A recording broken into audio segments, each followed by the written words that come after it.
Hi, I'm Wilf, and this is Santa Loves STEM. Now, do you like my awesome Christmas jumper? It's even got a big snowflake in the middle. But there's something wrong with this snowflake. Can you tell? It's that it's got 8 points, which means it's an octagon. And like most of us know, snowflakes aren't octagons. I wonder, why do snowflakes always have 6 sides?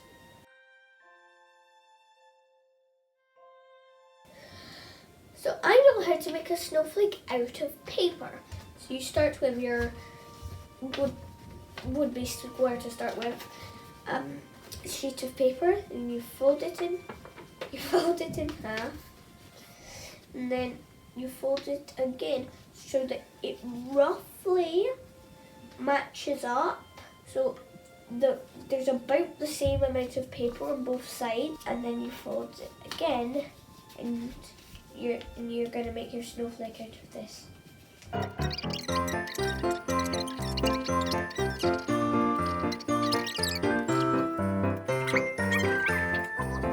When we unfold it, we get a beautiful 6-sided proper snowflake. Snowflakes are always flat, and they always have 6 sides.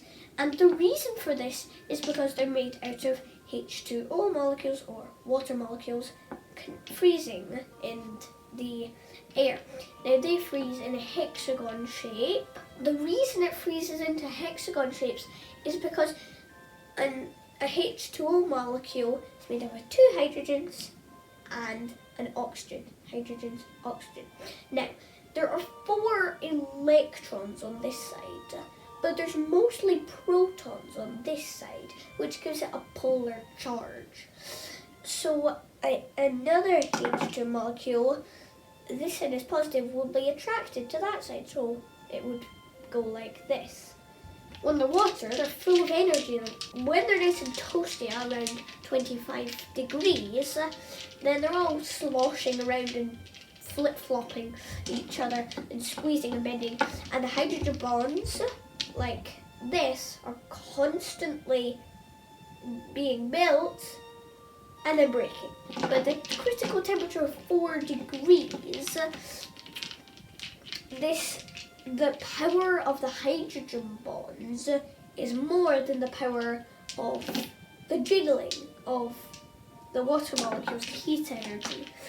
So they start to crystallize, and more hydrogen bonds form, and that tessellates out, which creates snow and ice and snowflakes. So when they lose their kinetic energy, then they start to crystallize. They will start to form a hexagonal lattice that extends out and out. As long as the temperature stays cold, it will extend as far as it needs to.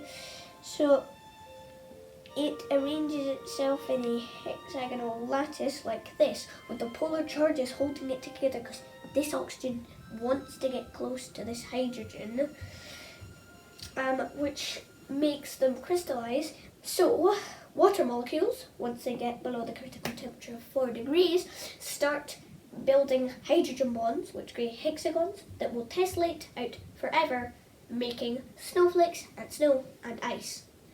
A lot of fun for lots of small kids too. Sorry, Jumper, but this snowflake ain't right. And now you know about how snowflakes are hexagonal. Oh, Santa out.